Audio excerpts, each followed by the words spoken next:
Question किया आपने? हाँ, आप बोलते रहिए। दरअसल ये तो एक प्रोसेस का हिस्सा है, चूँकि हम लोग नाटक और आर्ट से जुड़े हुए हैं, तो उसमें निरंतर अध्ययन वगैरह तो चलता रहता है। और प्रेमचंद मेरे खास लेखक हैं, जो कि मूर्धन्य राइटर हैं और बहुत ज़्यादा वो कंटेम्प्रेरी लिखते हैं, आज के हालात के ऊपर लिखते हैं। अब जब उनने लिखा था वो आज के हालात आज भी वो उतना ही लागू है। तो जब इसी प्रोसेस में लगातार पढ़ते हुए शतरंज के खिलाड़ी जब मैंने पढ़ा, तो उसमें मुझे लगा कि अरे ये तो बहुत ज़्यादा आज के हिसाब से माकूल है।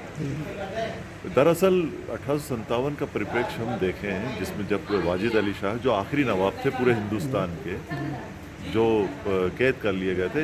एक बात और आप ध्यान दीजिएगा कि हिंदुस्तान में वही राजा और नवाब कैद किए गए थे जो अंग्रेज़ों के खिलाफ थे। बाकी तो और भी थे, और भी राजा वगैरह थे जो आज़ाद घूम रहे थे उस समय और वो अंग्रेज़ों के सपोर्ट में थे। तो मैंने कहा कि भाई ये तो, और ये राजा क्यों मतलब इस तरह से बगैर लड़े कैद किया गया। तो बाद में वो तो दरअसल कलाकार था, उसने ठुमरी और कथक का की शैलियों का निर्माण किया था, और जो कि आज भी है। अगर हम उसके पूर्ववर्तियों पर जाएंगे तो हमें नहीं मालूम कथक और ये ठुमरिया कहाँ से आई। दरअसल यहाँ से आई है, ये जनक थे उसके। तो उसके साथ वो बहुत सारे कलाकारों और उसके राज रक्षक भी थे, उनको राजाश्रय प्राप्त था। उसका बड़ा उदाहरण है ये हमारे जो बनारस के जो कथक का पूरा घराना है, उनके पूर्वज वहाँ थे पहले वाजिद अली शाह के यहाँ। तब मुझे लगा कि जब मैंने ये कहानी पढ़ी तो सबसे पहला ही था, वाजिद अली शाह का ज़माना था, लखनऊ विलासिता के रंग में डूबा हुआ था, और लखनऊ का कहा ही जाता आज भी। तो वहाँ के दरअसल लोग, वो विलासिता नहीं था, मौज मजा था, अच्छा से जीवन जीना, कमाना, और बड़ा खुशगवार जो जीवन था उनका वो था। लेकिन इसके साथ हमारे साथ हम भले कितना भी खुशगवार जीवन जी रहे हैं, जब जो हमारे ऊपर कोई शोषण या आज़ादी हमारी छीनी जाती है तो हमें उसके लिए मैदान में आना ही होता है। बजाय उसके वहाँ के लोग शतरंजबाजी और पतंगबाजी इसमें लगे रहते थे। इसीलिए इसमें दो नवाबों की कहानी बड़ी महत्वपूर्ण है, जो शतरंज खेलते रहते हैं और उनको इससे कोई मकसद नहीं है कि देश कहाँ जा रहा है, गर्त में जा रहा है, अंग्रेज आ रहे हैं, कब्जा कर रहे हैं। तो फाइनली ये होता है कि दोनों लड़ते हुए मारे जाते हैं और वाजिद अली शाह कैद कर लिए जाते हैं। इस तरह से आखिरी जो नवाब है वो कैद किया गया। जी, ये इस पर फिल्म भी बनी है, तो आपने फिल्म से कुछ इंस्पायर हुए? फिल्म से तो इंस्पायर नहीं हुआ था मैं, लेकिन जब ये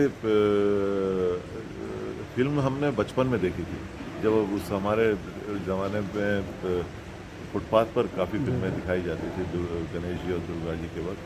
उस समय तो शतरंज की खिलाड़ी देखी थी, लेकिन वो हमें उस तरह की कमर्शियल फिल्म नहीं लगी, तो बच्चे भी थे तो हमें इतना मज़ा भी नहीं आया था। लेकिन जब मैं कर रहा था तो मैंने ये कतई नहीं सोचा कि इसको देखूं मैं। कारण ये था कि ऐसा ना हो कि उसका असर मुझ पर आए। और आप फिल्म देखेंगे तो इसको देखेंगे तो बड़ा फ़र्क है। हमने इसको दास्तान गोई तरीके से किया है। इसे कहानी का एक एक लफ्ज़ जो है उसको कहा है इधर, पूरी कहानी का ही। और इसके बाद हमने सामने उस कहानी के जो किरदार हैं उसको सामने लाए और उसको मंचित किया, तो नाटकीयता दी उसको। तो इस तरह से नाटक को तैयार किया हमने।